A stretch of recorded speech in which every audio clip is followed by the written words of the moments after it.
అమెరికాలో H1B visa మోసానికి పాల్పడిన కేసులో భారత సంతతి వ్యక్తికి 14 నెలలు జైలు శిక్ష విధించింది అమెరికా కోర్టు. నానోసెమాటిక్స్ అనే సంస్థకు సహ వ్యవస్థాపకుడిగా వ్యవహరిస్తున్న కిషోర్ దత్తపురం అనే వ్యక్తి బే ఏరియా టెక్ కంపెనీలకు స్కిల్డ్ ఎంప్లాయీస్ ను అందించి భారీగా కమిషన్లు సంపాదించాడు. ఈ నేరానికి గాను జైలు శిక్షతో పాటు 3 ఏళ్లు పర్యవేక్షణలో ఉండాల్సి ఉంటుందని కోర్టు తీర్పిచ్చింది.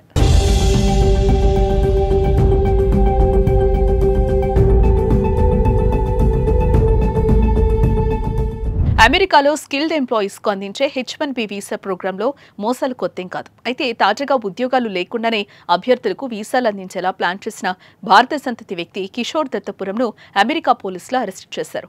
గతేడాది నవంబర్లో వీసా మోసం కుట్ర అభియోగాలపై ఇద్దరు భారత సంతతి వ్యక్తులు నేరాన్ని అంగీకరించారు. ఫిబ్రవరి 28, 2019 దాఖలు చేసిన చార్జ్ షీట్లో కుమార్ అశ్వపతి, సంతోష్ గిరి సహా ముగ్గురిపై వీసా మోసానికి కుట్ర పన్నినందుకు ఒక అభియోగం, సబ్స్టాంటివ్ వీసా మోసానికి 10 అభియోగాలు నమోదు చేశారు.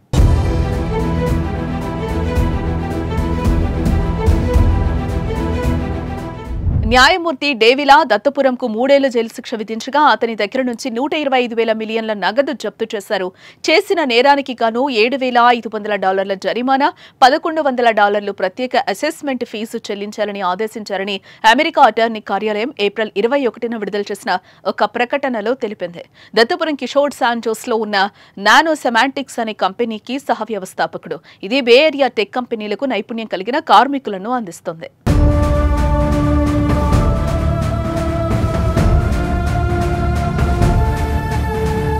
నానోసెమాటిక్స్ క్లయింట్ కంపెనీకి పంపిన ప్రతి ఎంప్లాయీ నుంచి కమిషన్ అందుకున్నట్లు నివేదికలో పేర్కొంది.